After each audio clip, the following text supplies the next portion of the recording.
ప్రభువైన యేసుక్రీస్తు నామములో మీకందరికీ శుభములు. మరి మరి ఒకసారి మనము ఈ దినము దేవుని వాక్యాన్ని ధ్యానించటానికి మీరందరూ ఇచ్చేసినందుకు మిమ్మల్ని అందరినీ ప్రభు ప్రేమలో ఆహ్వానించుచున్నాను. ఈ దిన ప్రతివార ధ్యానాలకి మీకందరికీ ఆహ్వానించుచున్నాను. ఈ దిన వాక్య భాగము మరి త్రిత్వంలోని 4వ ఆదివారానికి సంబంధించిన నిజమైన ఉపవాసం. The real fasting and false fasting. క్రైస్తవులందరికీ ఉపవాసం గురించి చక్కటి అవగాహన ఉంది. కానీ దాన్ని ఆచరించే విధానంలోనూ, చేసే విధానంలోనూ కొంచెం మనం చేసే ఆహ్, తప్పిదాల గురించి ఈ దినాన్ని నేను మరి మీకు కొద్దిగా వివరించాలని, నొప్పి కలిగినా ఏమనుకోవద్దని ముందుగానే మీకు మనవి చేస్తున్నాను. ఎందుకంటే ఈ సబ్జెక్ట్ అటువంటిది కాబట్టి. అందుకు గాను యెషయా గ్రంథం 58వ అధ్యాయం 6-12 వచనాలు. అదేవిధంగా రోమా పత్రికలో 14వ అధ్యాయము 7-17 వచనాలు. ఇది మన యొక్క విశ్వాసానికి సంబంధించి మనం దేవునితో ఏ విధంగా నడుచుకోవాలి, దేవునికి ఏ విధంగా దగ్గరవ్వాలి. ఉపవాసం అంటే అంటే తగ్గించుకొని, వాసం అంటే దేవునికి దగ్గరగా జీవించటం. సో, ఉపవాసం చేయటం అంటే దేవునితో దగ్గర సంబంధాన్ని కలిగి ఉండాలని మన యొక్క ఆకాంక్ష. అయితే మనం దేవునికి దగ్గరగా చేరటానికి ఉపవాసం ఏ విధంగా చేయాలి? చాలామంది ఉపవాసం చేస్తూ, నేను ఉపవాసం చేస్తున్నాను, ప్రార్థన చేస్తున్నాను, నాకెందుకు జవాబివ్వవు? నా మాట ఎందుకు నీవు ఆలకించట్లేదు అని చెప్తా ఉంటారు. అయితే అక్కడ ఏదో ప్రాబ్లమ్ ఉందని మనం గమనించాలి. ఒక్కొక్కసారి మనకెప్పుడైనా అనారోగ్యంగా ఉంటే డాక్టర్ దగ్గరికి వెళ్ళినప్పుడు ఫర్ ఎగ్జాంపుల్ ఫీవర్ కోసం వెళ్తే, ఫీవర్‌కి మెడిసిన్ ఇచ్చినప్పుడు, ఆ ఫీవర్ కంట్రోల్ అవ్వకపోతే 1, 2 రోజులయిన తర్వాత సంథింగ్ రాంగ్ బియాండ్ ఇట్ అనేసి అప్పుడు రక్త పరీక్షలు అయన్నీ చేస్తుంటారు. దాని ద్వారా ఏంటి ప్రాబ్లమ్ అనేది తెలుసుకుంటారు. మనము కూడా క్రైస్తవ విశ్వాసులముగా దేవునికి దగ్గరగా ఉండాలి. దేవునికి దగ్గరగా నివసించాలా అనే మన యొక్క ఆశ మంచిగా నెరవేర్చుకోవాలంటే మనము ఏ విధమైన ఉపవాసము చేయవలెను? నిజమైన ఉపవాసము, సరియైన ఉపవాసం ఏమిటి? అని ముందుగా యెషయా గ్రంథం నుంచి మనం ధ్యానం చేసిన తర్వాత, మన లివింగ్ స్టైల్ క్రైస్తవులంగా మనము ఏవి అవాయిడ్ చేయాలి? ఏ విధంగా జీవించాలి? మన నియంత్రణ ఎలా ఉండాలి? అనేది రోమాపత్రిక నుంచి మన విశ్వాసానికి సంబంధించిన కొన్ని విషయాలు ధ్యానం చేయాలని నేను ఆశించుచున్నాను. మరి దానిలోకి వెళ్ళక మునుపు పోయిన వారము మనము ఫాదర్స్ డే గురించి కొన్ని విషయాలు తెలుసుకున్నాము. ఫాదర్స్ డే సందర్భంగా మరి మా నాన్నగారి యొక్క 100వ 100వ సంవత్సరం బర్త్‌డే మొన్న 27వ తారీఖు జూన్ నెల. అది మా నాన్నగారు పుట్టిన దినము. జూన్ 27, 1926లో పుట్టారు. అందుచేత మరి మా నాన్నగారు చేసిన సేవలను గుర్తు చేసుకుంటాం. అది ఆశీర్వాదకరం కాబట్టి 2 విషయాలు నేను చెప్పి తర్వాత మనం ధ్యానంలోనికి వెళ్దాం. మా నాన్నగారు 1926లో ఆగత్తిపాలెం అనే గ్రామంలో జన్మించి, మరి 48లో వివాహం చేసుకొని, తదుపరి గవర్నమెంట్ ఉద్యోగంలో జాయిన్ అయ్యి, అక్కడ మరి ఆ ఉద్యోగంను విడిచిపెట్టి ప్రభు సేవకు సమర్పించుకొని, రాజమండ్రి లూథర్గిరిలో ట్రైనింగ్ అయ్యి, అనేక దశలుగా మరి అనేక పరిచర్యలు చేసి 1982లో మరణించారు. ఇక్కడ ఆంధ్ర ఎవాంజలికల్ లూథరన్ సంఘంలో ఉపాధ్యక్షులుగా కూడా పనిచేశారు. అయితే ఆంధ్ర ఎవాంజలికల్ లూథరన్ సంఘంలో ఎక్కువ మంది కాపర్లు గోదావరి జిల్లాల్లో ఆగర్తిపాలెం నుంచి, గుంటూరు జిల్లాల్లో అయితే కొండూరు అనే విలేజ్ నుంచి ఎక్కువగా ఉన్నారని చరిత్ర వివరిస్తుంది. కాబట్టి మరి మా నాన్నగారు చేసిన సేవలకి గుర్తించి పోయిన వారము ఫాదర్స్ డే కాబట్టి ఈ విషయాలు కొన్ని మనం ధ్యానం చేసి గుర్తు చేసుకుంటా మనకి ఎంతో మంచిది. ఇకపోతే యెషయా గ్రంథం 58వ అధ్యాయము మొదటి 6-12 వచనములు. దుర్మార్గులు కట్టిన కట్లను విప్పుటయు, కాడిమోను మోకులు తీయుటయు, బాధింపబడిన వారిని విడిపించుటయు, ప్రతి కాడిని విరగగొట్టుటయు నేనేర్పరచుకొనిన ఉపవాసము కదా. నీ ఆహారము ఆకలిగొనిన వారికి పెట్టుటయు, నీ రక్త సంబంధికి ముఖము తప్పింపకుండుటయు, దిక్కుమాలిన బీదలను నీ ఇంట చేర్చుకొనుటయు, వస్త్రహీనుడు నీకు కనబడినప్పుడు వానికి వస్త్రములిచ్చుటయు ఇదియే కదా నాకిష్టమైన ఉపవాసము. అలాగు నీవు చేసిన ఎడల నీ వెలుగు వేకువ చుక్క వలె ఉదయించును, స్వస్థత నీకు శీఘ్రముగా లభించును, నీ నీతి నీ ముందర నడుచును, యెహోవా మహిమ నీ సైన్యపు వెనుకటి భాగమును కావలి కాయును. అప్పుడు నీవు పిలువగా యెహోవా ఉత్తరమిచ్చును, నీవు మొరపెట్టగా ఆయన నేనున్నానను. ఇతరులను బాధించుటయు, వేలు పెట్టి చూపి తిరస్కరించుటయు, చెడ్డదానిని బట్టి మాటలాడుటయు నీవు మాని, ఆశించిన దానిని ఆకలిగొనిన వారికిచ్చి, శ్రమపడిన వానిని తృప్తిపరచిన ఎడల చీకటిలో నీ వెలుగు ప్రకాశించును, అంధకారము నీ మధ్యాహ్నం వలె ఉండును. అంధకారము నీకు మధ్యాహ్నము వలె ఉండును. యెహోవా నిన్ను నిత్యము నడిపించును. క్షామకాలమున ఆయన నిన్ను తృప్తిపరచి నీ ఎముకలను బలపరచును. నీవు నీరు కట్టిన తోట వలెను, ఎల్లప్పుడూ ఉబుకుచుండు నీటి ఊట వలెను ఉండెదవు. సంకీర్తన మొదట్లో ఉంటది కదా, అతడు నీటి కాలువల యోరన నాటబడిన దై అనేసి. అంటే ఎంత బలంగా ఆ ఒడ్డున పాతి పెట్టబడి ఆ ఒడ్డున ఉన్న మొక్కలు ఎంత బలంగా వస్తాయో ఆ విధంగా నీరు కట్టిన తోట వలెను, ఎల్లప్పుడూ ఉబుకుచుండు నీటి ఊట వలెను ఉండెదవు. పూర్వకాలము నుండి పాడైపోయిన స్థలములను నీ జనులు కట్టెదరు. అనేక తరముల నుండి క్రిందట పాడైపోయిన పునాదులను నీవు మరలా కట్టెదవు. విరుగబడిన దానిని బాగు చేయవాడనియు, దేశములో నివసించున్నట్లుగా త్రోవలు సిద్ధపరచువాడవనియు నీకు పేరు పెట్టబడును. ఆయన నీతియే ఆయనకు ఆధారమాయను. ఇక్కడ మనం గమనిస్తే మనము చేసే ఉపవాసాలన్నిటికీ బాహ్య ఉపవాసము అంతర్గత పాపం.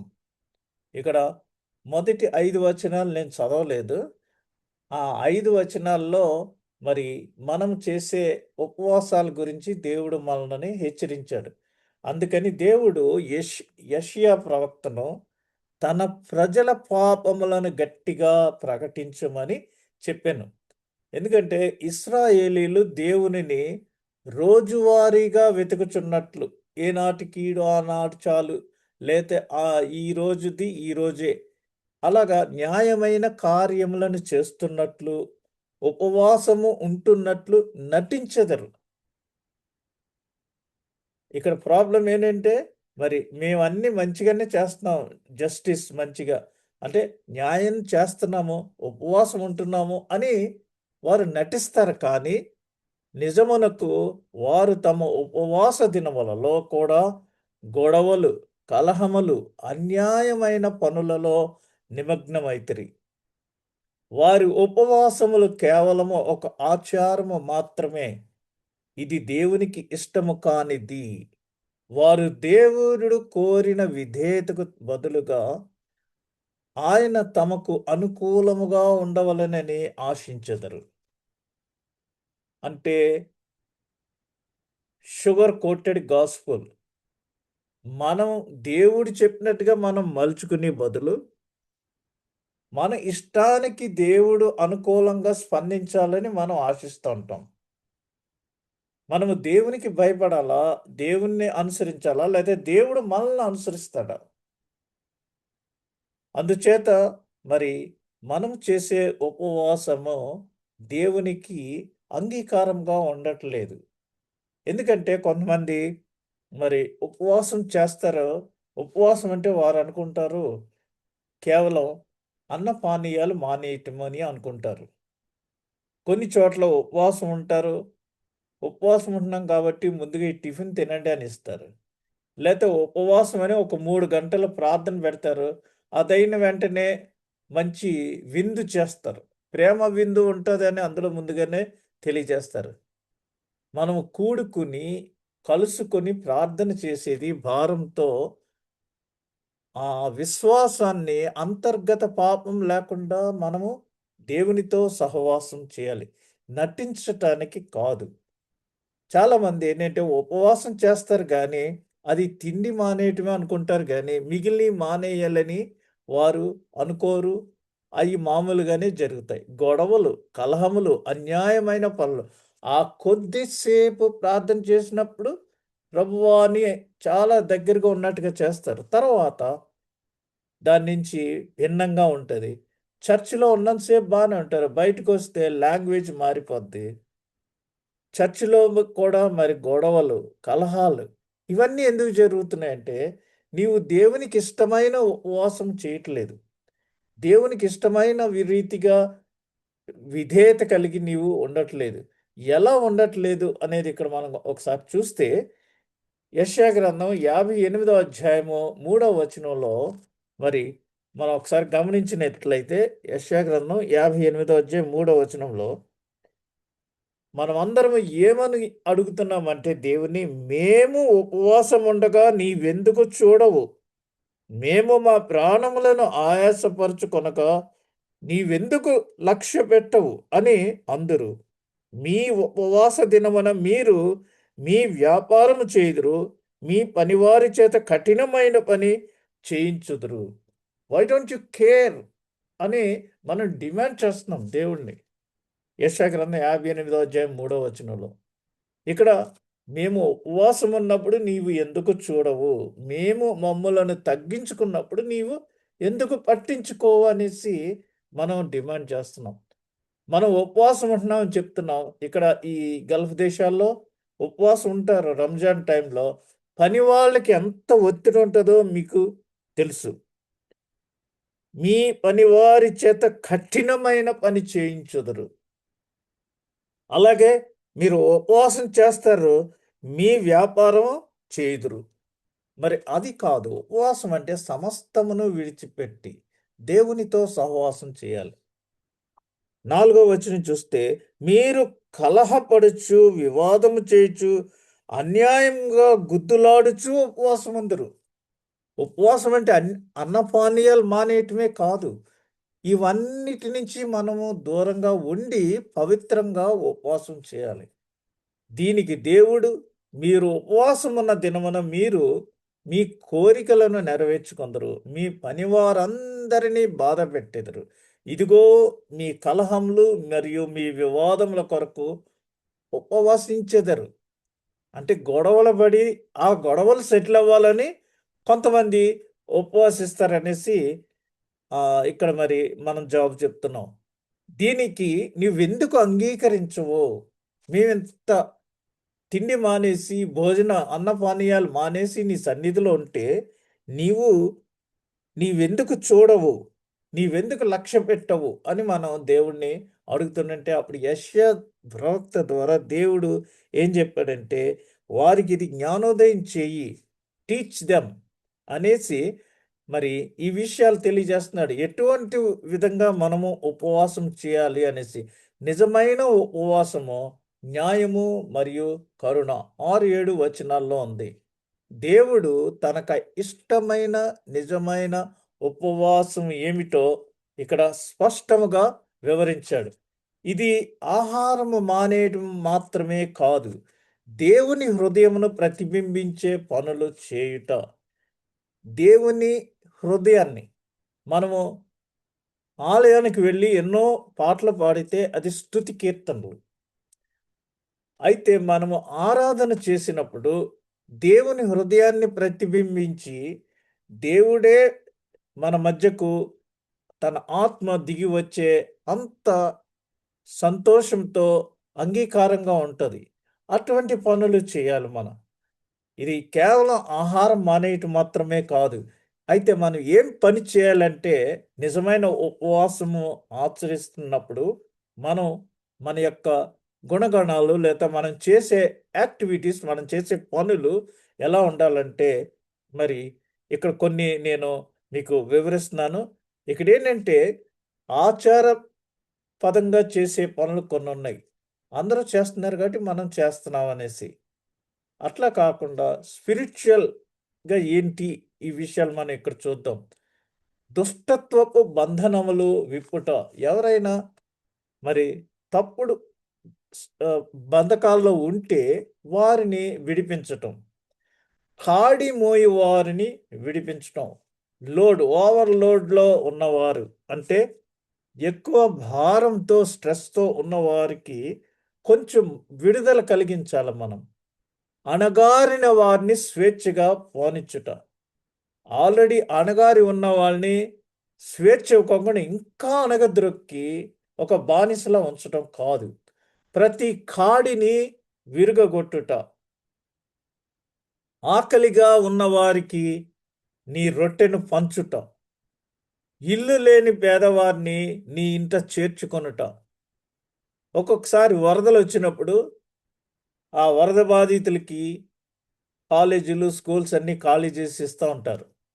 మరి ఇళ్ళు ఉన్నవారు, వారికి లేదా కాంపౌండ్ ఉన్నవారు, పేదవారికి అక్కడ ఉండటానికి వసతి ఇస్తున్నామా లేదా?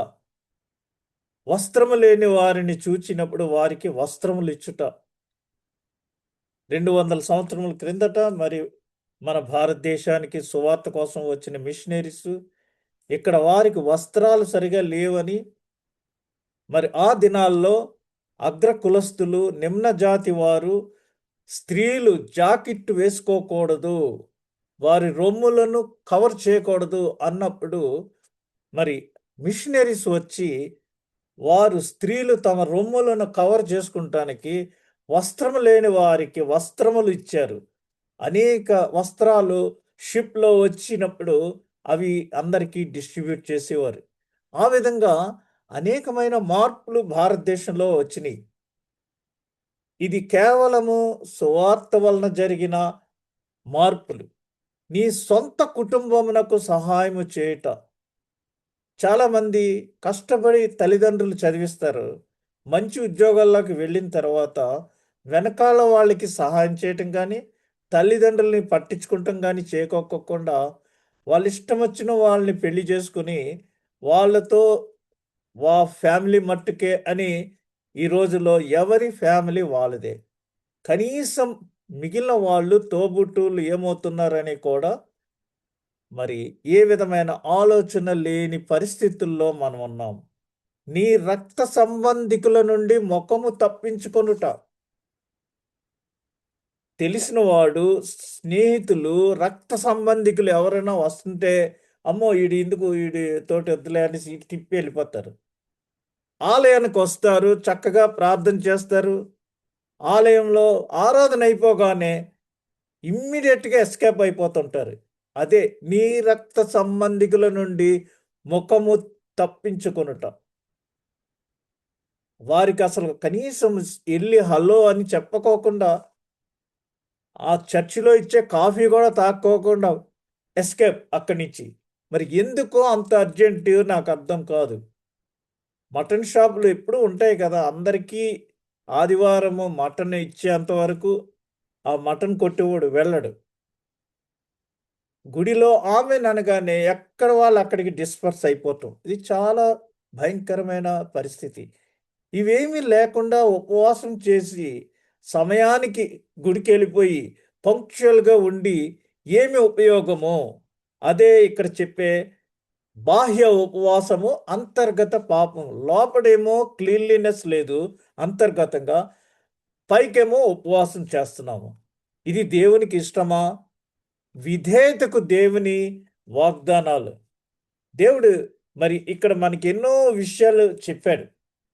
అవి మనం పాటించాలి. నిజమైన ఉపవాసమును దేవుని చిత్తమును అనుసరించి వారికి దేవుడు చేయు అద్భుతమైన వాగ్దానాలు ఏంటంటే, వారి వెలుగు అంధకారములో ప్రకాశించును. వారికి స్వస్థత త్వరగా చిగురించును.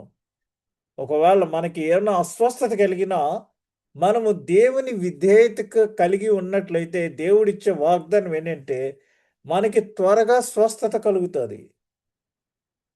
మన నీతి మన ముందు నడుచును.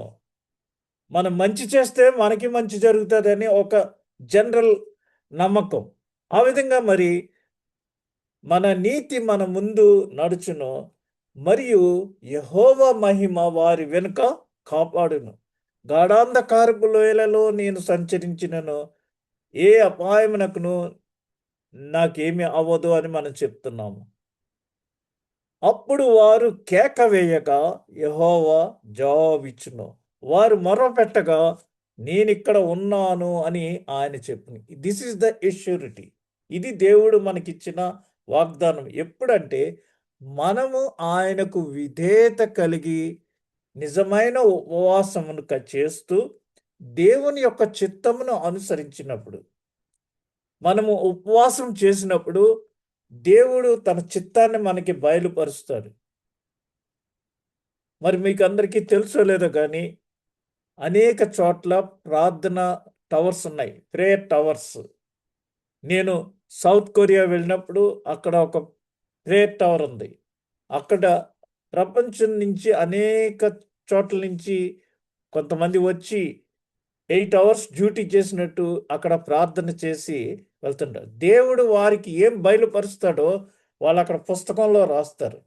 మనకున్న ప్రార్థన రిక్వెస్ట్లు అక్కడ చెప్పినప్పుడు వారికి వారు మన గురించి ప్రార్థన చేస్తారు. వెంటనే మనకి దానికి సంబంధించిన జవాబు దేవుడు అనుగ్రహిస్తున్నాడు. నేను ఆ అనుభవాన్ని పొందాను.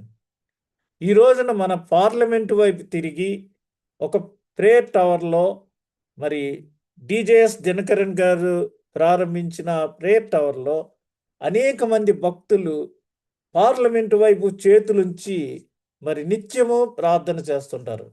యెరూషలేము దేవాలయం దగ్గర ఒక ప్రార్థన టవర్ ఉంది.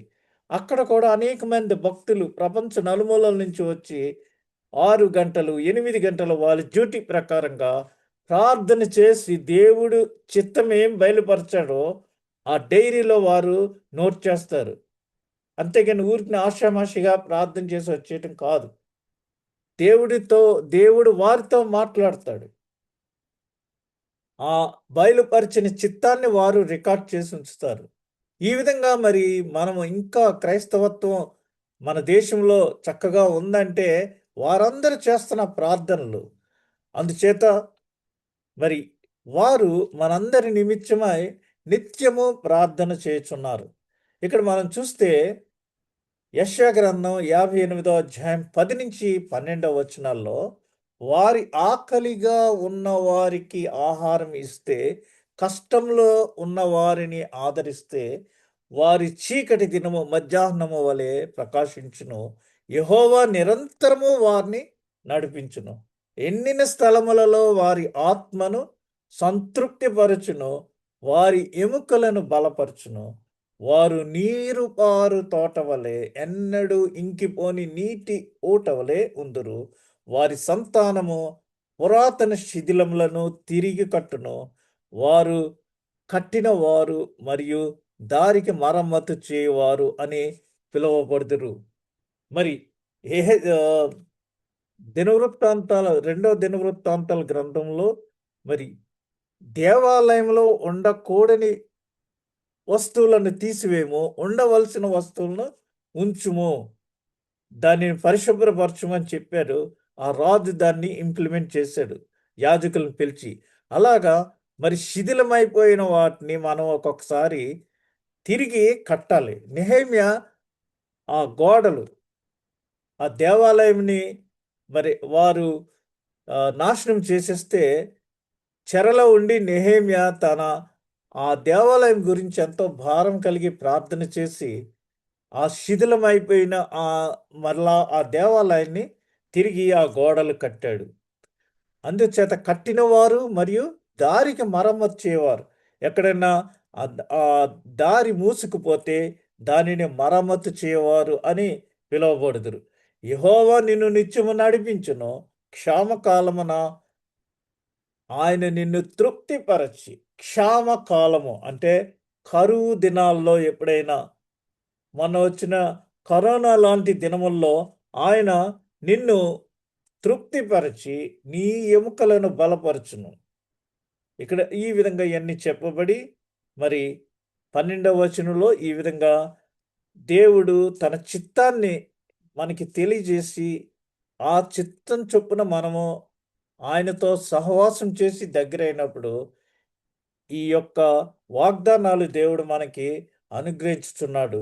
కాబట్టి మనం ఉపవాసం చేసేటప్పుడు ఆషామాషిగా కాకుండా మనలను మనం తగ్గించుకుని in all aspects, not only food and పానీయాలు, మన అలవాట్లను, మన బిజినెస్ని అన్నిటినీ మనము తగ్గించి దేవుని సన్నిధిలో మనము మరి అడిగినప్పుడు దేవుడు తన చిత్తాన్ని మన పట్ల మరి బయలుపరిచేవాడుగా ఉన్నాడు. ఇక మనం యాకోబు రాసిన పత్రిక చూస్తే ఎన్నో పనులు చేస్తుంటాం, కానీ ఇటువంటి ఉపవాసము నాకు ఇష్టమా అని ప్రభు సెలవిచ్చాడు. అందుచేత యాకోబు పత్రిక 1వ అధ్యాయం 27వ వచనంలో తండ్రి అయిన దేవుని ఎదుట పవిత్రమును నిష్కళంకమునైన భక్తి ఏదనగా దిక్కులేని పిల్లలను విధవరాండ్రను వారి ఇబ్బందిలో పరామర్శించుటయు ఇహలోక మాలిన్యము తనకంటకుండా తన్ను తాను కాపాడుకొనుటయే. చాలామంది మేము చర్చికి రెగ్యులర్గా వెళ్ళిపోతున్నాము, దశంభాగం ఇచ్చేస్తున్నాము, ఉపవాసం ఉంటున్నాం. మీరు ఏం ఉపవాసం ఉంటున్నారో మరి దేవునికి ఎంత దగ్గరగా ఉంటున్నారో ఈ దినము ఒకసారి గమనించుకోవాలి. మీ చేసే ఉపవాసంలో మరి ఇక్కడ యెషయా ద్వారా దేవుడు మనకి తెలియజేసిన విషయాలు ఏమైనా ఉన్నాయో ఐటమ్స్ మనం చెక్ చేసుకోవాలి. ఎందుకంటే మత్తయి సువార్త 25వ అధ్యాయంలో ప్రభు తిరిగి వచ్చినప్పుడు గొర్రెలను మేకలను వేరు చేస్తాడు. అప్పుడు నా కోసం నువ్వేం చేసావు అని అడిగితే మన అకౌంట్లో ఏముందో మనం ఒకసారి చెక్ చేసుకోవాలి. నేను దప్పికొనగా నీవు నీళ్ళు ఇచ్చావా? నేను బట్టలు లేకుండా వస్తే నువ్వు నాకు బట్టలు ఇచ్చావా? ఇచ్చిన వాళ్ళని అయ్యా ప్రభువా మేమెప్పుడు నీకు భోజనం పెట్టామంటే మరి ఫలానా వాళ్ళకి మీరు వారి ఇబ్బందుల్లో భోజనం పెట్టారు, అది నాకు పెట్టినట్టే మీరు తండ్రి చేత ఆశీర్వదించబడిన వారు, మీరు గొర్రెల పక్కకు వెళ్ళండి అని చెప్తారు. కాబట్టి మన విశ్వాసము, మన ఉపవాస స్టైలు, దేవునితో మనకున్న సంబంధం ఎంత దగ్గరగా ఉన్నామని ఈ రాత్రిపూట మనం ఒకసారి ధ్యానం చేసుకుంటే, అవగాహన చేసుకుంటే మనల్ని మనం పరీక్షించుకొని where we are, how close we are to God అనేది మనం నిర్ణయించుకోవాలి. మంచిదే సంఘాలకి టైంకి వెళ్ళటం, టైంకి రావటం మంచిదే, కానీ అక్కడ నీ ఫెలోషిప్ ఎలా ఉంది? నీ సంబంధికులతో, నీ రక్త సంబంధుల్ని నువ్వు పలకరిస్తున్నావా? నీకు తెలిసిన వారిని నువ్వు హలో అని ప్రైజ్ ద లార్డ్ అని చెప్తున్నావా? వారందరికీ ముఖం చాటేసుకుని వెంటనే అక్కడి నుంచి వెళ్ళిపోతున్నావు. Where is your fellowship? వారితో నీవేం షేర్ చేసుకున్నావు? అందుకనే నీ రొట్టె విరువము. ఆది క్రైస్తవ సంఘంలో వారు సహవాసమునందును, రొట్టె విరుచుటి అందును, ప్రార్థన చేయుటి అందును ఎడతెగక యుండిరి ప్రతిదినము. సో ఈ రోజున మనం గుడికి వెళ్తున్నాము, ప్రార్థన చేసుకుంటున్నాము, కాన్కేస్తున్నాము, వచ్చేస్తున్నాము, done. But God is looking about your fellowship. నువ్వు ఎటువంటి ఫెలోషిప్ని కలిగి ఉన్నావు, నీవు ఎంతమందికి ఎటువంటి చారిటీ దానం చేస్తున్నావు, హెల్ప్ చేస్తున్నావు. నీ మట్టుకు నేను, నా కుటుంబం, నా పిల్లలు అంతే. ఇంక వేరే వాళ్ళు ఏమైపోయినా నాకు అక్కర్లేదు. మనం ఈ లోకంలోనికి ఏమీ తీసుకురాలేదు, ఈ లోకంలో నుంచి ఏమీయో తీసుకుని వెళ్ళం. అయితే ఎందుకు ఇంత తపన, ఎందుకు ఇంత టెన్షన్, స్ట్రెస్? ఎంతో ధనం సమకూర్చి మరి అది ఒక్కొక్కసారి అన్యాయంగా సంపాదించిన ధనము అన్యాయంగానే వెళ్ళిపోద్ది. ధరణిలోని ధనములెల్లా ధరణి పాలైపోను. ఇన్కమ్ ట్యాక్స్ వాళ్ళు వచ్చి రైడ్ చేసినప్పుడు అదన్నీ పట్టుకుపోతాయి, మొత్తం అంతా తుడుచుకుపోద్ది. కాబట్టి మనము ఇక్కడ ఈ దేవునికి ఇష్టమైన ఉపవాసం చేయటానికి మనం అందరము ప్రయత్నించాలి. ఆ విధంగా చేయటానికి మనం అందరం నిశ్చయించుకుందాం. ఇక్కడ రోమ పత్రికలో 14వ అధ్యాయం 1 నుంచి 17 వచనాల్లో 7 నుంచి 17 యాక్చువల్గా అయితే ముందు వచనాలు కూడా నేను యాడ్ చేశాను. ఇక్కడ విశ్వాసం విషయమై కొన్ని విషయాలు చెప్పబడింది. విశ్వాసము విషయమై బలహీనుడైన వానిని చేర్చుకొనడి, అయినను సంశయములను తీర్చుటకు వాదములను పెట్టుకొనవద్దు. సంశయాలు అంటే డౌట్స్, వేవరింగ్ మూడ్, అక్కడ వారిని ఆ సంశయాలు తీర్చడానికి వాళ్ళతోటి ఆర్గ్యుమెంట్స్ చేయొద్దు. ఒకడు సమస్తమును తినవచ్చని నమ్ముచున్నాడు, మరి ఒకడు బలహీనుడై కూరగాయలనే తినుచున్నాడు. తినువాడు తినని వానిని తృణీకరింపకూడదు. తిననివాడు తినువానికి తీర్పు తీర్చకూడదు, ఏలయనగా దేవుడు అతనిని చేర్చుకొనెను. ఇక్కడ తినేవాడు తిననివాడు మనం చూద్దాం తర్వాత. పరుని సేవకునికి తీర్పు తీర్చుటకు నీవెవడవు? ఇవన్నీ మన లైఫ్ స్టైల్కి సంబంధించిన, విశ్వాసానికి సంబంధించిన వివరాలు ఇక్కడ చక్కగా పౌలు గారు మనకు తెలియజేశాడు. అతడు నిలిచి ఉండుటే అయినను పడి ఉండుటే అయినను అతని సొంత యజమానుని పనియే. అతడు నిలుచును, ప్రభు అతనును నిలువబెట్టుటకు శక్తి గలవాడు. అందులో మీరు ఇంటర్ఫియర్ అవ్వద్దు. ఒకడు ఒక దినము కంటే మరి ఒక దినము మంచి దినమని ఎంచుచున్నాడు, మరి ఒకడు ప్రతి దినమును సమానముగా ఎంచుచున్నాడు. ప్రతివాడు తన మట్టుకు తానే తన మనస్సులో రూఢిపరుచుకొనవలెను. దినమును లక్ష్యపెట్టువాడు ప్రభు కోసమే లక్ష్యపెట్టుచున్నాడు. తినువాడు దేవునికి కృతజ్ఞతాస్థుతులు చెల్లించుచున్నాడు గనుక ప్రభువు కోసమే తినుచున్నాడు. తిననివాడు ప్రభువు కోసము తినుట మాని దేవునికి కృతజ్ఞతాస్థుతులు చెల్లించుచున్నాడు. మనలో ఎవడును తన కోసమే బ్రతకడు, ఎవడును తన కోసమే చనిపోడు. మనము బ్రతికినను ప్రభు కోసమే బ్రతుకుచున్నాము, చనిపోయినను ప్రభు కోసమే చనిపోవచ్చున్నాము. కాబట్టి మనము బ్రతికినను చనిపోయినను ప్రభు వారమై ఉన్నాము. We belongs to Christ. ప్రభు మనల్ని తన స్వరక్తమిచ్చి కొన్నాడు. మనము ప్రభు వారము.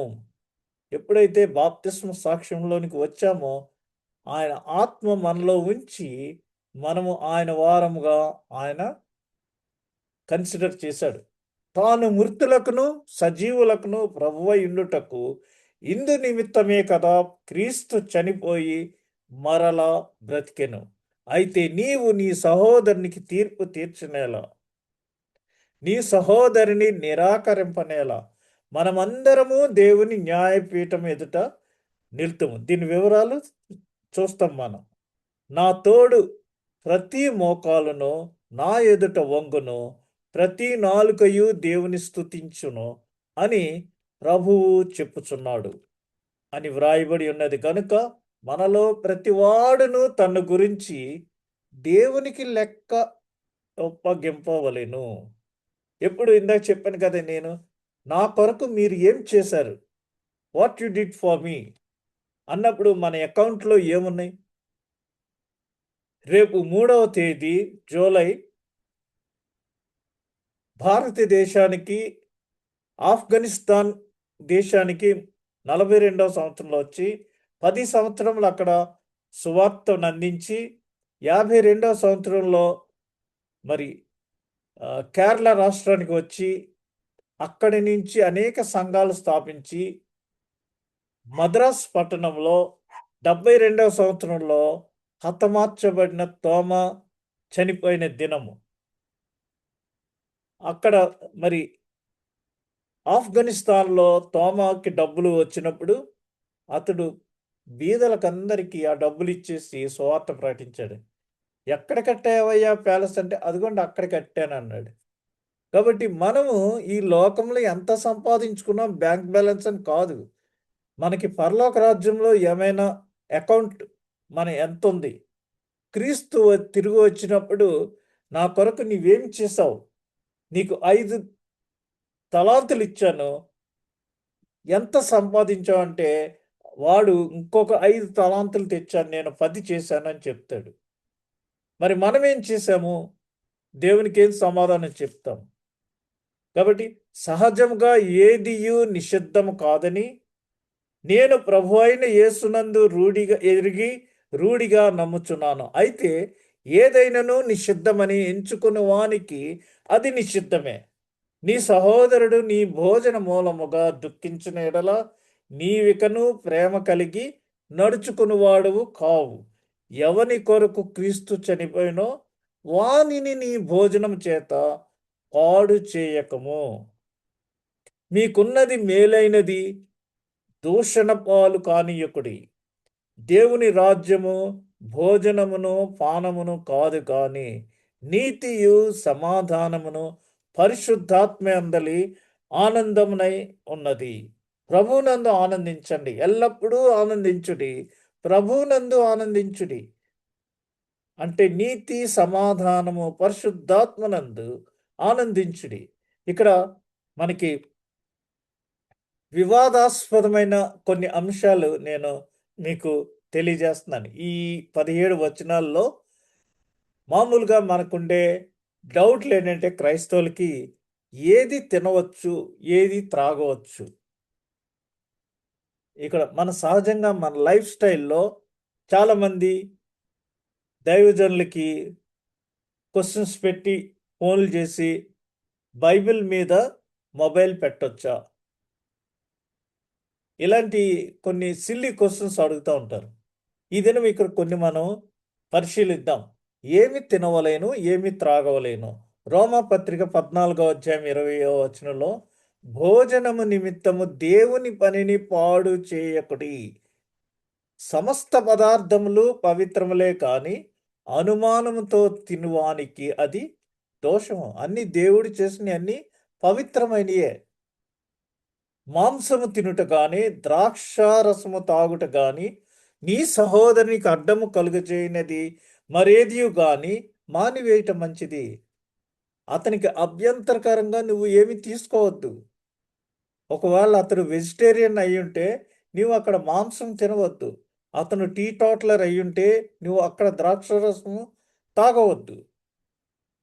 ఇవి అవాయిడ్ చేయి అని ఏమి తినవలేను, ఏమి త్రాగవలను. పేతురు గారు ఆకలి వేసి మిద్దె మీద ప్రార్థన చేసుకుంటూ ఆకలి వేసి ఆయన భోజనం తయారైందంటే అయ్యా ఇంకా కొంచెం టైం పడుతుంది అని చెప్పినప్పుడు మరి అతను ఒక దర్శనం చూశాడు. మేడ మీద చతుష్పాద జంతువులు అన్నీ. అయ్యి బాబోయ్, నన్ను ఈ ఆక్టోపసి తినమంటావా, అది తినమంటావా అని అడిగినప్పుడు దేవుడు సృష్టించినది ప్రతిదీ కూడా మంచిదే, తినవచ్చును అని అక్కడ పేతురికి ప్రభు తెలియజేశాడు.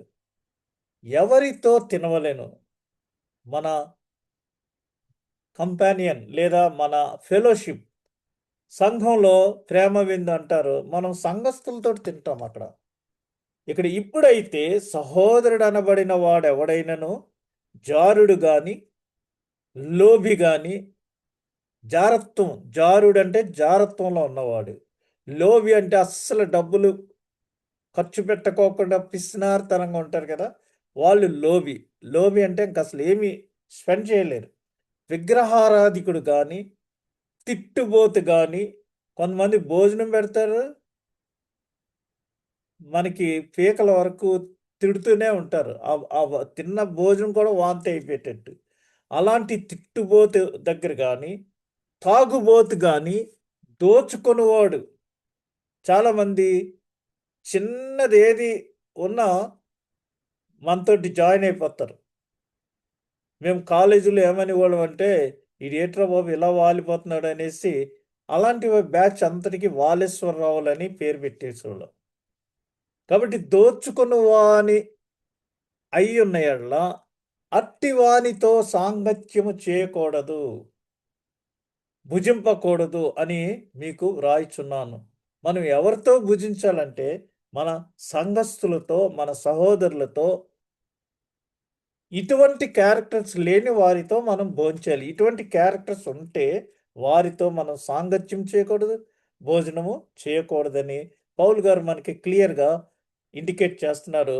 నేను ప్రతి ఐటెమ్‌కి అనేక వచనాలు ఇక్కడ వ్రాసాను మీకు. ఇది ఒక బైబిల్ స్టడీలని మీరు తర్వాత అది మీరు చూసి ధ్యానం చేయవచ్చు. ఇప్పుడు ఆ అంశాలన్నీ మనము ధ్యానం చేయలేం కానీ, మీకు రిఫరెన్సెస్ నేను అక్కడ రాసిపెట్టాను. ఎక్కడ తినవలెనో, మొదట ఏమి తినవలెనో, ఏమి తాగవలెనో, 2 ఎవరితో తినవలెనో, ఇప్పుడు ఎక్కడ తినవలెనో, మీరందరూ కూడి వచ్చుచుండుండగా మీరు ప్రభురాత్రి భోజనం చేయుట సాధ్యం కాదు. ఏలయనగా మీరు ఆ భోజనం చేయనప్పుడు ఒకని కంటే ఒకడు ముందుగా తన మట్టుకు తాను భోజనం చేయుచున్నాడు. ఇందువలన ఒకడి ఆకలిగొనును, మరొకడు మత్తుడగును. మనకి సంఘంలో ప్రభురాత్రి భోజనం ఇచ్చినప్పుడు బ్యాచ్‌గా వెళ్తుంటాం. అందరూ ఒకేసారి దొమ్మిగా వెళ్ళం. ఒక క్రమ పద్ధతిలో లైన్‌లో వెళ్ళి భోజనం చేస్తాము. ఎందుకంటే అది మనము ప్రభువుతో చేయుచున్న భోజనం. ఒక క్రమమైన రీతిలో మనం ఎక్కడ చేస్తున్నాం ఆ భోజనం? ఆల్టర్ మీదకి వెళ్ళి అక్కడ ప్రభురాత్రి భోజనం మనం మరి ఆచరిస్తున్నాం.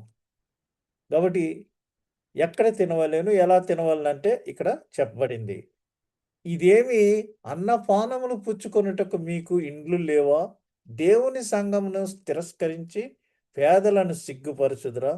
మీతో ఏమి చెప్పుదునో దీనిని గూర్చి మిమ్మును మెచ్చుదునా? మెచ్చను. మీకు ఇండ్లు లేవా? అన్నపానాలు పుచ్చుకుంటానికి? సంఘమును తిరస్కరించి పేదలను సిగ్గుపరచుదురా? ఇది ఆది క్రైస్తవ సంఘంలో వారికి కలిగినదంతయు అమ్మి అందరూ సమిష్టిగా కలిసి వాటన్నిటితోటి ప్రతిదినము వారు కలిసి భోజనం చేశారు.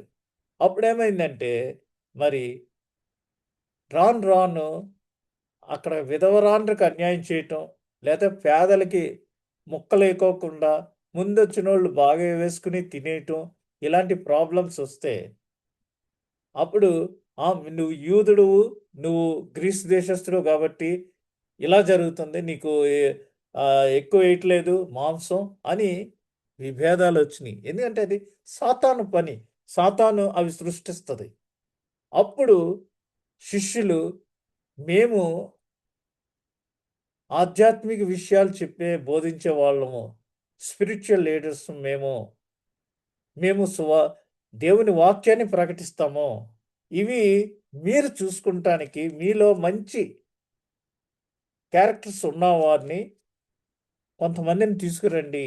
వారిని మేము ఈ పనులకు మరి న ఇన్‌స్టాల్ చేస్తామన్నప్పుడు 7 పెద్దలను వారు సెలెక్ట్ చేసి వారి మీద చేతులుంచి ఇక మీదట ఈ కార్యములన్నీ మీరు చూసుకోవాలి అని. అందుకనే సంఘముల్లో ఆధ్యాత్మిక కార్యక్రమాలుంటాయి. అడ్మినిస్ట్రేటివ్ కార్యక్రమాలుంటాయి. ఆధ్యాత్మిక కార్యక్రమాలని యాజకుడు చూసుకోవాలి. అతడు డబ్బుకు సంబంధించిన విషయంలో ఎక్కువ ఇంటర్ఫియర్ అవ్వకూడదు. కానీ దురదృష్టకరం ఏంటంటే, ఈ రోజున ఆధ్యాత్మిక సంబంధమైన వారు కూడా వారి దృష్టి డబ్బు మీదే ఉంటుంది. ఇది మన సంఘాల్లోనే కాదు, మిగిలిన చోట్ల కూడా అలాగే ఉంటుంది. నేను కొడైకెనాల్‌లో అక్కడ అసిస్టెంట్ ప్రాజెక్ట్స్ మేనేజర్గా పనిచేసేటప్పుడు ఆ కొడైకెనాల్లో ఆ ఆఫీసులో ఉన్నవారు కంచి కామ పీఠాధిపతిని కంచి కామకోటి పీఠాధిపతిని వారు ఆహ్వానించారు. అతను ఆ ప్రదేశానికి వస్తే. అతడు మరి ఒంటి మీద వస్త్రాలు ఏమేసుకోడు. కింద ఓ లుంగీ లాంటివి కట్టుకుంటాడు. ఇలా ఏదో పట్టుకుంటాడు. అతను వస్తున్నాడని మరి ఆ రోజు మా ఆఫీస్‌లో ఉన్న బ్రాహ్మణులందరూ కూడా చొక్కాలు తీసేసి, జన్యాలు బయట పెట్టి, అతను వచ్చేటప్పటికి ముక్కాలి పీట పెట్టి, దాన్ని పసుపుతో కడిగి, ఇవన్నీ చేసి వారు సాష్టాంగపడి నమస్కారం చేశారు అతనికి. అవన్నీ అయిన తర్వాత అతను అలా వి కారిడార్‌లోకొచ్చి, ఆ తర్వాత బాల్కనీలోకొచ్చి, "ఇది ఎంతవుతుంది సోదరా? ఈ బిల్డింగ్ కొనాలంటే ఎంతవుతుంది?" అని అడుగుతున్నాడు. నేను కూడా అక్కడే ఉన్నాను. ఏంటి ఇతను ఏం మాట్లాడతాడని. అతను ఆధ్యాత్మికమైన విషయాలన్నీ వదిలేసి, ఎదురుగుండా ఉన్న బిల్డింగ్ చాలా బాగుంది.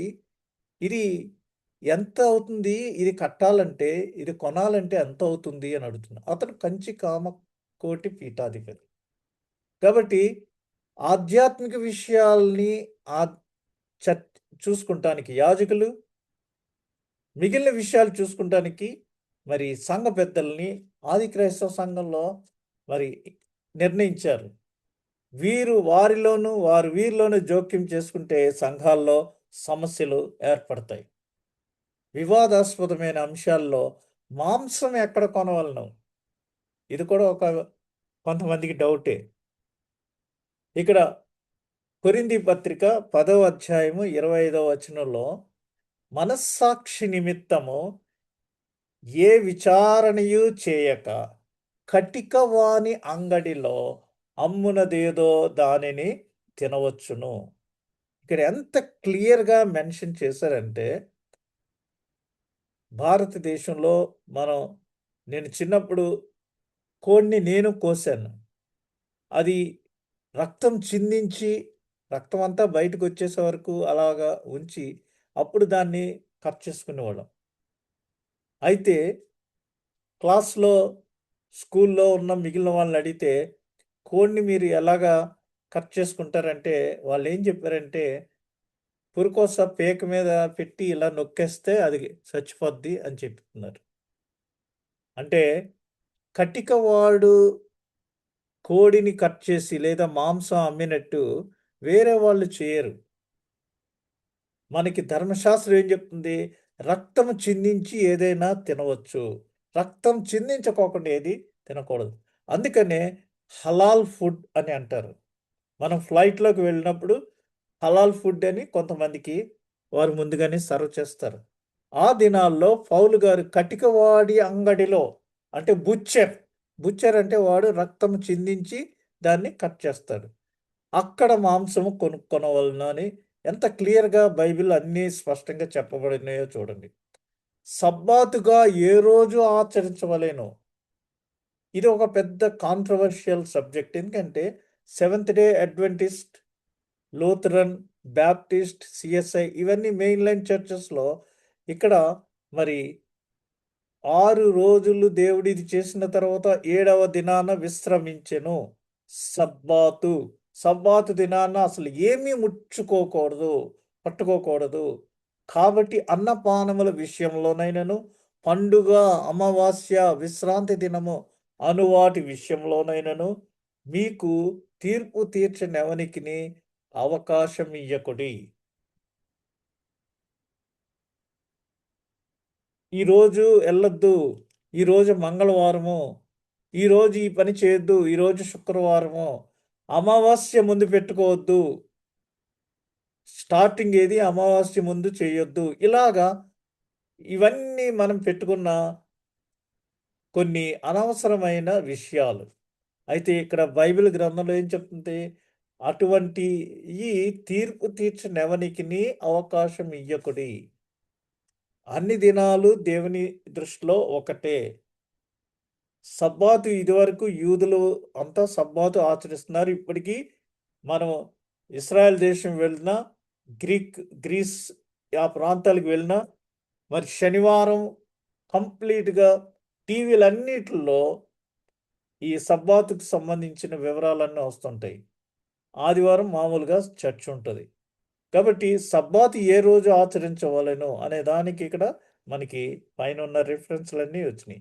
యేసు ప్రభు 7 సబ్బాతు దినముల తర్వాత వచ్చిన ఆదివారము పెంతెకోస్తు దినం, పెంతెకోస్తు పండుగగా ప్రథమ ఫలముగా ప్రభు పునరుద్ధానుడై లేచి ఉన్నాడు కాబట్టి, మనము ప్రభుని పునరుద్ధాన దినాన్ని పరిశుద్ధంగా ఆచరించుచున్నాము. కాబట్టి ఇక మీదట విశ్రాంతి దినం అంటే సబ్బాతు కాదు. ప్రభు పునరుద్ధానము చెందిన దినము. సున్నతి పొందవలనా లేదా? ఇది చాలా మందికి బిగ్గెస్ట్ డౌట్. 10వ వచనంలో మంచిది అది ఏ స్థితి యందు ఉంచబడెనో? సున్నతి కలిగి ఉన్నప్పుడా? సున్నతి లేనప్పుడా? సున్నతి కలిగి ఉండినప్పుడు కాదు, సున్నతి లేనప్పుడే మంచిది. మరియు సున్నతి లేనివారైనను నమ్మిన వారికందరికిని అతడు తండ్రి అగుట వలన వారికి నీతి ఆరోపించుటకై అతడు సున్నతి పొందక మునుపు తనకు కలిగిన విశ్వాసము వలనైన నీతికి ముద్రగా సున్నతి అను గుర్తు పొందెను. సున్నతి అను గుర్తు పొందెను. ఎలా అంటే అబ్రహాముని దేవుడు ప్రేమించేటప్పటికి అబ్రహాము సున్నతి పొందలేదు. అయితే అబ్రహాముతో దేవుడు నిన్ను ఇసుక రేణువులంత విస్తారముగా నీ యొక్క సంతతిని ఆశీర్వదిస్తాను. 1000 తరముల వరకు నీ సంతతిని ఆశీర్వదిస్తాను అని చెప్పి మరి అబ్రహాము దేవునితో స్నేహం చేసెను. అబ్రహాముకి దేవుడు ఫ్రెండ్. దేవుడు ఏది చేసినా అబ్రహాముతో డిస్కస్ చేశాడు. ఈ రోజుల్లో సంఘంలో ఉన్న 2-3 కాపర్లు కలిసి పనిచేయలేకపోతున్నారు. ఏక మనసు రావట్లేదు. ఆడికి చెప్పేదేంటి? ఎందుకు చెప్పాలి? ఇదివరకు అలా చెప్పలేదు. Go to the Bible. దేవుడు సొదొమ గొమొర్రాని నాశనం చేయటానికి ముందు అబ్రహాంతో చెప్పాడు. దేవుడు ఎందుకు అబ్రహాంతో చెప్పాలి? మేమెందుకు అందరితో చెప్పాలి ఇది? ఇది మా నిర్ణయం, మేమెవరికి చెప్పనవసరం లేదు అని కాదు. దేవుడు అబ్రహాముతో సొదొమ గొమొర్రాలని నాశనం చేస్తున్నానని చెప్పినప్పుడు అబ్రహాము ఎంతగా రిక్వెస్ట్ చేశాడో మనకందరికీ తెలుసు. కాబట్టి అబ్రహాము దేవుని నమ్మెను, అది అతనికి నీతిగా ఎంచబడెను. ఆ నీతికి ముద్రగా నీకును నాకును మధ్య నీతి అను నిబంధనకు గుర్తుగా సున్నతి నువ్వు పొందుము అన్నప్పుడు అబ్రహాము 99 సంవత్సరముల వయసులో సున్నతి పొందాడు. ఇక మీదట నీ సంతతి అందరూ ప్రతి మగ పిల్లవాడు కూడా 8వ దినాన సున్నతి పొందవలెను అని ఆ సున్నతికి చెందిన నిబంధన దేవుడు అబ్రహాంతో చేశాడు. కాబట్టి సున్నతి పొందవలనా లేదా అన్నదానికి ఇక్కడ వివరణ. అయితే మరి పౌలు గారు తర్వాత ఆయన ఏం చెప్పారంటే సున్నతి పొందినా పొందకపోయినా మనం అందరము అబ్రహాం ద్వారా మరి దేవుని బిడ్డలమే అని చెప్పుచు హృదయ సున్నతి గురించి అక్కడ ప్రస్తావించారు. చాలామంది ఏంటంటే నేను సున్నతి పొందాను కాబట్టి నేను పరలోక రాజ్యానికి వెళ్ళిపోతాను, లేకపోతే ధర్మశాస్త్ర సంబంధమైన ఇవన్నీ నేను ఫుల్ఫిల్ చేశాను అనుకుంటారు. కేవలము అక్కడ గోప్యాంగ చర్మం కట్ చేయబడినంత మాత్రాన నీవు అంత పరిశుద్ధుడు కాదు. నీకు హృదయములో సున్నతి ఉందా? హృదయం అంతా కల్మషంతో కూడి బాహ్య సున్నతి పొందినంత మాత్రాన అది సున్నతి కాదు అని పౌలు గారు వివరిస్తూ మోషే ధర్మశాస్త్రమును పాటించవలనా వద్దా?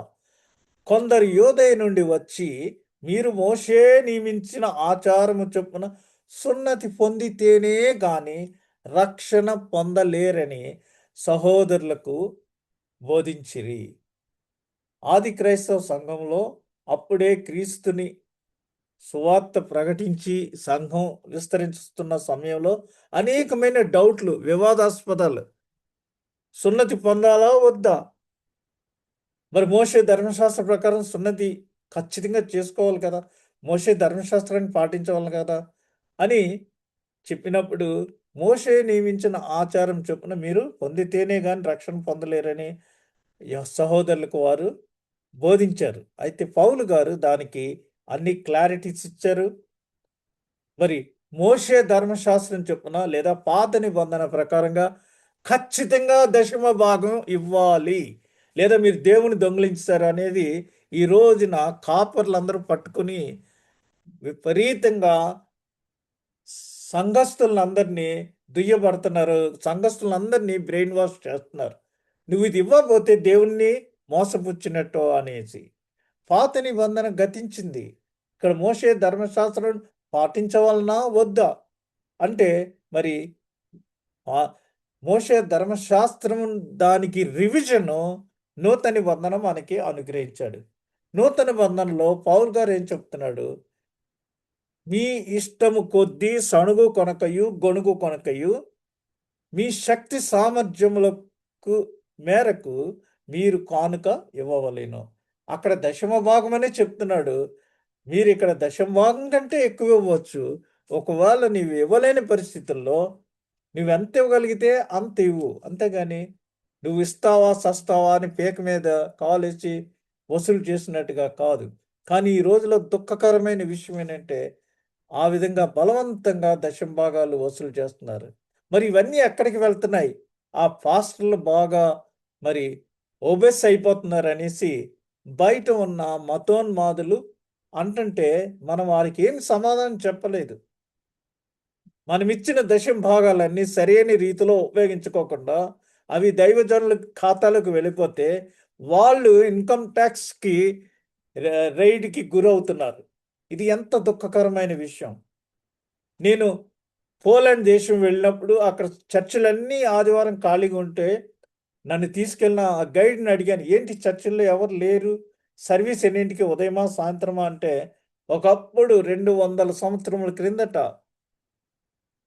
దశమ భాగాలు ఇస్తారా సస్తారా అని కూర్చుంటే ఆ దశమ భాగాలు తిండి లేకుండా కూడా అందరూ ఇస్తే వారు రోల్స్ రాయ్ కార్లలో ఎంజాయ్ చేసి లగ్జరీస్ ఎంజాయ్ చేయటం చూసి ఈ రోజున ఎవరు సంఘాలకి రావట్లేదు, అందుకని ఎవరు లేరు అని చెప్పారు. నీ ఇష్టం కొద్దీ నువ్వు కానుక ఇవ్వాలి కానీ దైవజనులు నిన్ను బలవంతం పెట్టిన దానికి ప్రకారంగా నువ్వు కానుక ఇచ్చి దశంభాగం ఇచ్చి మోసపోక్కర్లేదు. క్రొత్త నిబంధనలో దశంభాగం ఇవ్వమని ఎక్కడా లేదు. మీకు కావాల్సిన అనేకమైన వివరాలు నేను ఇస్తాను. అయితే దశంభాగం కంటే ఎక్కువ ఇవ్వచ్చు నీకు, నీ ఇష్టం కొద్దీ. కాల్గేట్ కంపెనీ వాళ్ళు 90% ఇస్తున్నారు. అంతేగాని దశమ భాగమే అని పట్టుకుంటే అది కరెక్ట్ కాదు. అది మోషే ధర్మశాస్త్రము సంబంధించింది, ఇక్కడికి రాదు.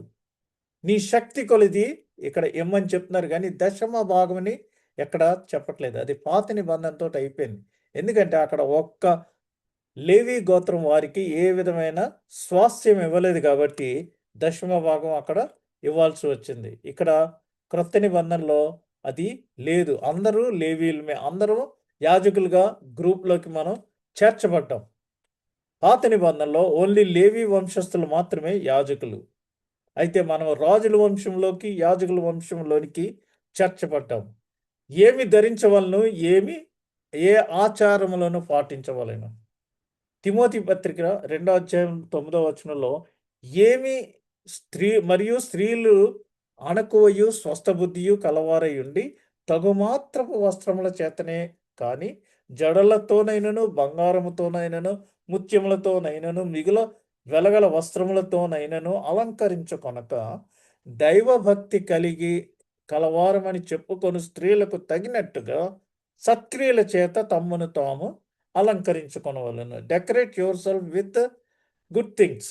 స్త్రీలు మౌనంగా ఉండి సంపూర్ణ విధేయతతో నేర్చుకొనవలెను. ఇది అప్పటిలో పౌలు గారు కొరింథీ సంఘంలో ఉన్న పరిస్థితులను, కల్చరల్ సిచ్యుయేషన్ చూసి చెప్పిన విషయాలు. అప్పటికి ఇప్పటికి చాలా మార్పు వచ్చింది. ఇప్పుడున్న ప్రజెంట్ సిచ్యుయేషన్‌కి ఏ విధంగా ఉండవలననేది ఇయన్నీ తెలుసుకొని స్త్రీలు మరి దానికి తగినట్టుగా నడుచుకోవాలి. దైవభక్తి గలవారమని చెప్పుకొని స్త్రీలకు తగినట్టుగా సత్క్రియల చేత తమను తాము అలంకరించుకొనవలెను. అక్కడేంటంటే కొరింథీ పట్టణము మరి నావికులకు వారు స్వేచ్ఛ విలాసవంతంగా గడపడానికి అక్కడ స్త్రీలు జుట్టు విరబోసుకొని నావికులొచ్చేటప్పటికి వారిని ఆహ్వానించేవారు. విపరీతమైన వ్యభిచారం జరిగేది. అటువంటి స్త్రీలకు మరి సంఘంలో ఉండే స్త్రీలకు తేడా చూపించటానికి పౌలు గారు స్త్రీ మరి తల మీద ముసుగు వేసుకొనవలనని ఈ విధంగా ఉండాలి. బజారు మనుషుల్లా మీరు కొట్టొచ్చినట్టుగా కనిపించుకోకుండా ఆకర్షణీయంగా కనిపించక్కర్లేదు. ఈ విధంగా ఉండాలి మంచిగా, జెంటిల్‌గా అని మరి దాని అర్థం వచ్చేటట్టుగా ఆయన ఈ విషయాలు వివరించారు. విశ్వాసులలో చిక్కుల దృష్ట్యా 20 క్రైస్తవ విధులున్నాయి. ఈ విధులు నేను గబగబా చెప్తాను. ఏంటంటే విశ్వాసులైన మనం అందరము కూడా కొన్ని కొన్ని విషయాల్లో కాంట్రోవర్షియల్ విషయాల్లో ఇబ్బందులు పడుతుంటాం. దానికి మనం సరి అయిన అవగాహన కలిగి ఉండాలి. ఏంటంటే వ్యక్తిగత అభిప్రాయ భేదాలు ఉన్నప్పటికీ ఒకరితో ఒకరు సహవాసం. వ్యక్తిగత అభిప్రాయాలు. నీకు కొన్ని భేదాలున్నాయి. నాకు కొన్ని భేదాలున్నాయి. నేను దశంభాగం గురించి నా అభిప్రాయం వేరు. మీకు దశంభాగం గురించి అభిప్రాయం వేరు. ఫలానా వాళ్ళు చెప్పారు కాబట్టి నీకది వేదము. నేనిక్కడ ఈ గ్రంథంలో పలానా రిఫరెన్స్ చూశాను కాబట్టి నేను ఎవరు చెప్పినా నేను దానిని వినను అని నా అభిప్రాయం. కాబట్టి ఇది నీ వ్యక్తిగత అభిప్రాయం. ఇది నా వ్యక్తిగత అభిప్రాయం. ఆ భేదాలు ఉన్నప్పటికీ మనము ఒకరితో ఒకరు సహవాసం చేసేయాలి. ఎందుకంటే రోమా పత్రిక 14వ అధ్యాయం మొదటి వచనంలో ఈ విషయము చెప్పబడి ఉంది. ఏమనంటే విశ్వాసము విషయమై బలహీనుడైన వానిని చేర్చుకొనుడి. అయినను సంశయములను తీర్చుటకు వాదములు పెట్టుకోవద్దు. Don't argue. ఒకరినొకరు తృణీకరించవద్దు. హేట్రెడ్ చేయవద్దు. ఒకరినొకరు తీర్పు తీర్చవద్దు. మనం ఎవరం తీర్పు తీర్చడానికి? దేవుడు చూసుకుంటాడు. మనం ఓన్లీ ప్రార్థన చేయాలి. ఈ రోజున దైవజనులు అందరూ ఎన్నో రకాలైన మిస్టేక్స్ చేస్తున్నారు. చేయకూడని వ్యాపారాలు చేస్తున్నారు. ధనాపేక్ష ఎక్కువైపోయింది. అయితే మనం వారిని ఏమి చేయకూడదు. వారి కొరకు ప్రార్థన చేయాలి. అయితే దైవజనుడు ఎవరైనా చేసుకుంటే వారిని ముట్టుకున్న వాళ్ళు నా కన్నుగుడ్డును ముట్టుకున్న వాళ్ళు దేవుడు ఊరుకోడు. వారి మీదకి ఉగ్రత రప్పిస్తాడు. పరిశుద్ధాత్మకు విరోధంగా చేసిన పాపం మరి దేవుడు ఊరుకోడు. కాబట్టి ప్రతి మనిషి దేవుని సేవకుడని మరియు అందరికీ నిషేధించబడిన వాటిని ప్రక్కన పెట్టి తనను తాను చేయుటకు అనుమతించిన దానికి దేవునికి వ్యక్తిగతంగా బాధ్యత వహిస్తున్నాడని గుర్తించుము. 4వ వచనంలో ఇక్కడ మరి అతడు నిలిచియుండుటకైనను పడియుండుటకైనను అతని సొంత యజమానుని పనియే. అతడు నిలుచును, ప్రభు అతనిని నిలబెట్టుటకు శక్తి గలవాడు. ప్రభు మనల్ని ఏదన్నా ఒక పనికి పిలిచినప్పుడు సంఘ కార్యక్రమాల్లో మనము వీఆర్ ఆన్సరబుల్ టు గాడ్. మనుషులకు మనం చెయ్యాలి వారు చెప్పినట్టు. కానీ అది వాక్యపరంగా చెప్పుకోకుండా ఉన్నట్లయితే మనము దేవునికి వ్యక్తిగతంగా బాధ్యత వహిస్తున్నాము అనేసి వహించవాలని మనం గుర్తుంచుకోవలేను. దేవునిని ఆయన అందుకున్న వెలుగును మనము మనస్సాక్షిగా అనుసరించే వ్యక్తి పడిపోడని గుర్తించుము. ఇక్కడ అదే దేవుణ్ణి అనుసరించేవాడు అతడు నిలిచియుండుటైనను పడియుండుటైనను అది అతని సొంత యజమానిని పని. అతడు నిల్చును, ప్రభు అతను నిలబెట్టును. నువ్వు నిలబడితే ప్రభు నీకు సహాయంగా ఉంటాడు. నిన్ను సపోర్ట్ చేస్తాడు. 1000 మందిలో నువ్వు నిలబడినా ప్రభు నీకు సహాయం చేస్తాడు. దావీదు ఏమీ లేకుండా ఇంతున్నవాడు గొలియాతును కొట్టడానికి నిలబడ్డాడు. దేవుడు అతన్ని సపోర్ట్ చేశాడు. తాను ఉంచే సబ్బాతు గురించి ఎవరిని తీర్పు తీర్చకుడి. ఒకవేళ నువ్వు సబ్బాతు చేసుకోవాలంటే చేసుకో. కానీ అదే చేయాలి, అదే రీతిగా అని వీరు చేసేది కరెక్టు, వారు చేసేది కరెక్ట్ కాదని ఎవరికి తీర్పు తీర్చకండి. తీర్పు తీరిస్తే మనం తీర్పులోకెళ్తాం. తీర్పు తీర్చడానికి మనం ఎవరమో అది మన పని కాదు. అనుమతించదగిన తినటం మరియు పానీయముల గురించి ఏది తీర్పు ఇవ్వకండి. ఇందాకే మనం చూసాం. ఏమి తినవలెను, ఏమి తాగవలెను. అందు విషయమై ఇది తినకూడదు, ఇది ఇలా రాసుంది, అది అంటే అక్కడ ఏం రాసుంది?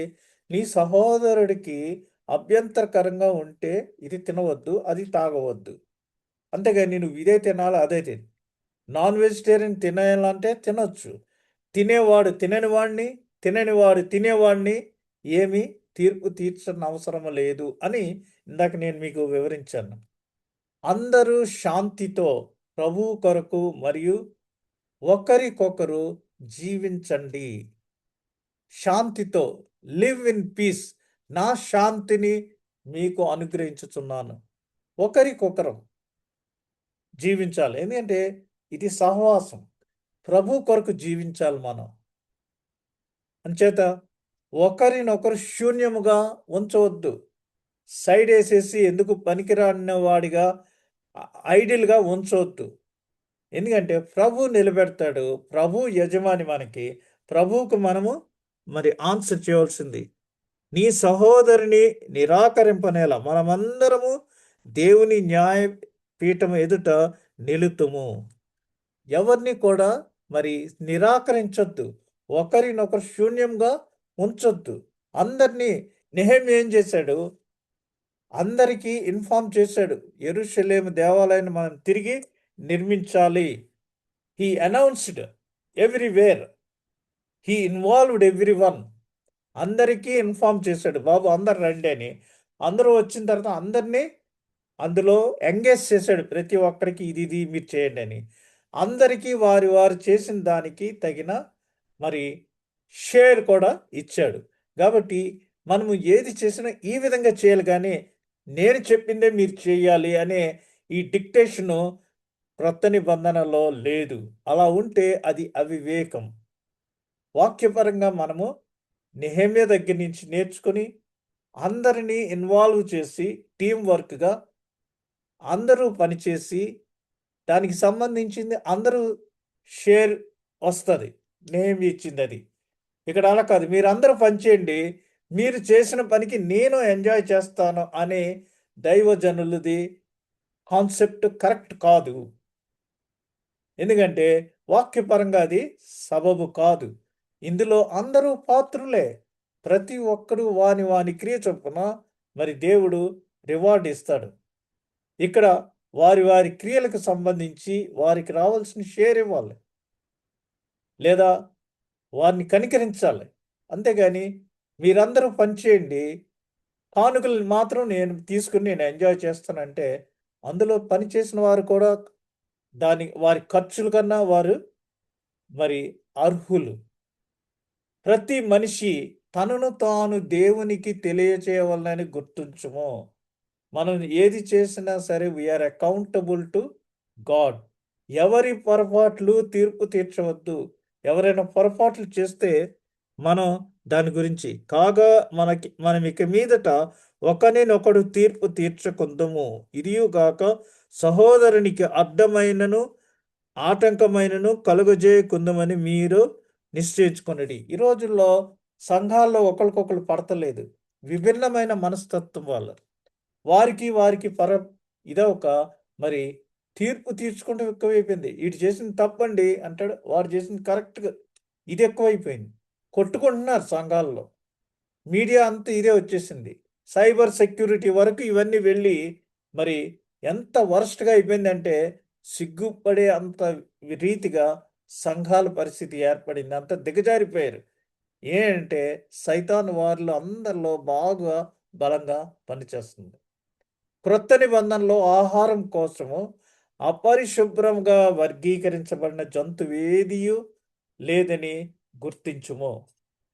నేను ఇదివరకు బైబిల్ స్టడీ చేసినప్పుడు కూడా చెప్పాను. ఇది పేతురుకి మరి ప్రభు చెప్పాడు.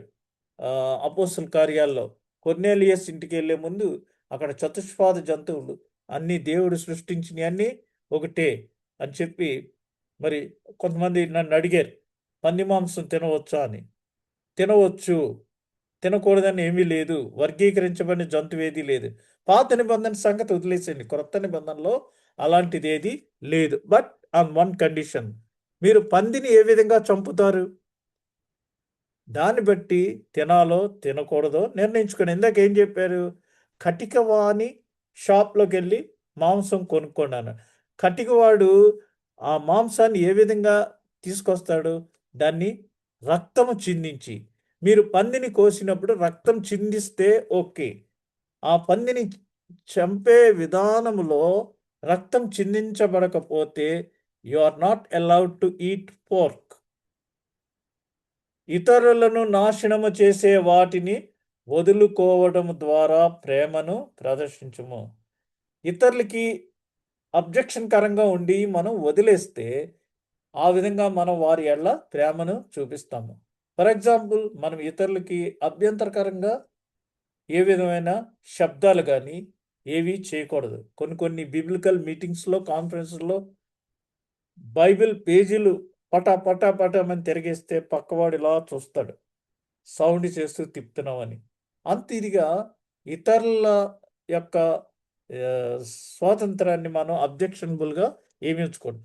మీరు క్రైస్తవ స్వేచ్ఛ ద్వారా క్రీస్తుపై నిందలు వేయవద్దు. చాలా జాగ్రత్త అయిన విషయం. క్రైస్తవ స్వేచ్ఛ ద్వారా క్రీస్తుపై నిందలు వేయవద్దు. మరి ఈ విషయాలన్నీ కింద వివరించబడినవి. 1 కొరింథీ పత్రిక 23. మనకి సమయం అయిపోయింది కాబట్టి మీరు తర్వాత ఇంటి దగ్గర దాన్ని వివరాలు చూడండి. 23 నుంచి అన్ని విషయముల యందు నాకు స్వాతంత్రము కలదు, కానీ అన్నీయు చేయదగినవి కావు. అన్నిటి యందు నాకు స్వాతంత్రం కలదు, మనస్సాక్షి నిమిత్తము ఏ విచారణయో చేయక. ఇక్కడ ఇవన్నీ ఉన్నాయి, అవి మీరు చదువుకుంటే అర్థమవుతుంది. మాంసములు, పానీయములు, సబ్బాతులు, సున్నతి, ధర్మశాస్త్రాన్ని పాటించుట, ఆచారాలు, దుస్తులు, శైలులు, ఆభరణాలు, ఆచారములు మరియు బాహ్య మత వస్తువులను అభిరుచికి బదులు శాంతిని కలిగించు మరియు ఇతరులను సవరించు విషయములను అనుసరించు. We have to correct others. ఇతరుల్ని మనం మాదిరిగా ఇతరులకి ఉండాలి. వారిని మరి సరిచేసే, సవరించే విధంగా మన బిహేవియర్ ఉండాలి. దేవుని పని మరియు ప్రజలందరూ ఎప్పటికీ పూర్తిగా అంగీకరించరు. దేవుడి చెప్పిన విషయాలు మనం చెప్తే వాళ్ళందరికీ మనం ఎగ్నిస్ట్ అయిపోతాం, కానీ వారు ఎప్పటికీ అంగీకరించరు. అందుకనే ఈ రోజుల్లో సంఘస్థులకి షుగర్ కోటెడ్ గాస్పుల్ ఇష్టం. ఖండిస్తే వారికి ఇష్టం ఉండదు. ఏది పూర్తిగా అంగీకరించు. వాక్యాన్ని వాక్యంగా, సత్యవాక్యంగా చెప్తే అది వారికి అంగీకారం కాదు. ఎందుకంటే వారు దురద చెవులు వేసుకుని పొడుపు కథలు, డబుల్ మీనింగ్ డైలాగ్స్ వినటానికి అలవాటు పడిపోయారు. వాదన ద్వారా కానీ, అభ్యాసము ద్వారా కానీ ఏదైనా మనిషిని పొరపాట్లు చేయుటకు, బాధ పెట్టుటకు లేదా బలహీనపరచుటకు ఉపయోగించొద్దు. నీకు తెలిసిన జ్ఞానం అంతా ఇతరుల మీద ఉపయోగించి వారిని మరి ఇబ్బంది పెట్టవద్దు. దేవుని ముందు మీ విశ్వాసమును పాటించుము, ఇతరుల ముందు కవాతు చేయవద్దు. మీకున్న విశ్వాసాన్ని మీరు పాటించండి, అది మిగిలిన వాళ్ళు ఎదురుగుండా చెయ్యొద్దు. ఎక్స్పోజ్. ఇందాక చెప్పాను కదా, నిజమైన విశ్వాసానికి ఫాల్స్ ఫాస్టింగ్కి ఉన్న డిఫరెన్స్. మొఖం ఏలాడేసేసుకుని నువ్వు ఉపవాసం చేసేస్తున్నట్టు, మోకాళ్ళు ఊనేసి చాలా అలసిపోయినట్టు ఇలాంటి ఎక్సర్సైజులు కవాతు చెయ్యొద్దు. మీ విశ్వాసాన్ని దేవునికి పాటించండి, దేవుని ముందు. అంతేగాని ప్రజల ముందు అంటే ఓవర్ యాక్షన్స్ చేయొద్దు. సాదా ఆదేశము ద్వారా గ్రంథములో ప్రత్యేకముగా నిషేధించబడిన దేనిపైన మిమ్ములను ఖండించవద్దు. అంటే ఎక్కువ ఆర్గ్యుమెంట్స్ చేసే విధంగా మీరు మరి బిహేవ్ చేయవద్దు. ఇక్కడ చూడండి, నీకున్న విశ్వాసము ద్వారా దేవుని ఎదుట మట్టుకే నీవు ఉంచుకొనుము. తాను సమ్మతించిన ఏ విషయంలో తనకు తానే తీర్పు తీర్చుకొనని వాడు ధన్యుడు. మేము చేసేదే కరెక్టు, వాడు చేసి తప్పు అని ఈ రోజుల్లో డిసైడ్ అయిపోతున్నారు. This is very very wrong. అలా అని మిమ్మును ఖండించవద్దు, సందేహాస్పదంగా ఏమీ చేయవద్దు. మీకు ఒక విషయంపై స్పష్టత లేకపోతే ముందుకు సాగకము. క్లారిటీ లేకుండా ఎట్టి పరిస్థితుల్లోనూ డోంట్ గో ఫార్వర్డ్, ముందుకు వెళ్ళవద్దు. ఇతరుల బలహీనతలను భరించాలి. వారు బలముగా మారే వరకు వారి విచిత్రమైన మరియు కొన్ని సార్లు హాస్యాస్పదమైన చిక్కులను సహించుము.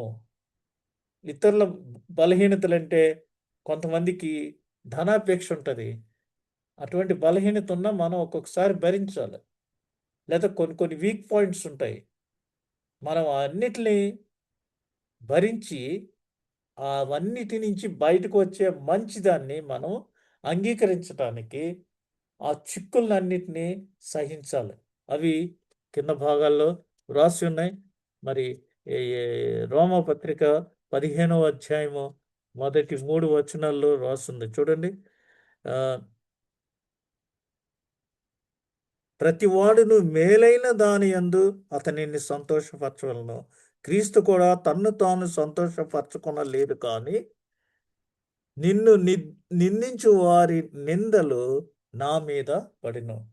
కొంతమందిని మనం ఊరికి ఆడుకున్న వీక్ పాయింట్స్లో మనం పొడిచి ఇచ్చేయద్దు.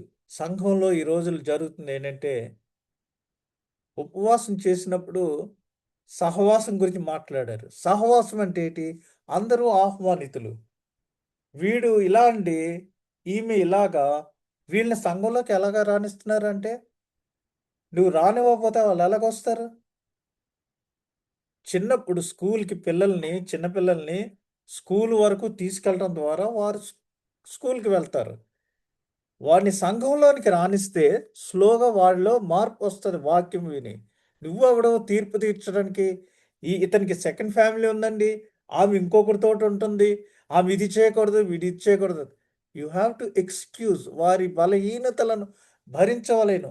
స్లోగా మనం వారి బంధాల్లో నుంచి బయటికి తీసుకోవాలి. అక్కడ ముందుగా ఉపవాస సంబంధం విషయాల్లో ఆ కాడిని విరగొట్టాలి మనం. అది ఛేదించాలి. అప్పుడు వారు ముందుకు వస్తారు. అంతేగాని నువ్వు ఇలాగా, నువ్వు అలాగా అని వాళ్ళు పొడిచి ఇబ్బంది పెడితే వాళ్ళు చర్చికే రాకుండా మానేసి అక్కడికి వచ్చి ఇదే చెప్తున్నారండి.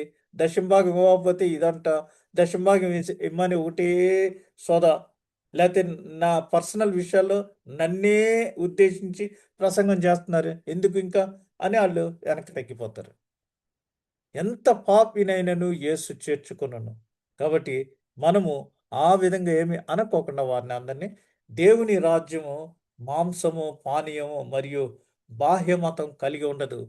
ఇది ఇక్కడ 3 విషయాలు మనం గమనించాలి. ఏంటంటే ధర్మం అంటే రైచియస్ లైఫ్ మనం జీవించాలి, శాంతియుతమైన జీవితాన్ని జీవించాలి, ఆనందాన్ని కలిగి ఉండాలి. ఎల్లప్పుడూ ఆనందించుము, ప్రభువునందు ఆనందించుము. పరిశుద్ధాత్మ, శాంతి, సమాధానాలు పరిశుద్ధాత్మలో మనము ఆనందించవలసిన వారమై ఉన్నాము. ఆ విధంగా చేయటానికి దేవుడు మనకు సహాయం చేయనుగాక. ఆమెన్.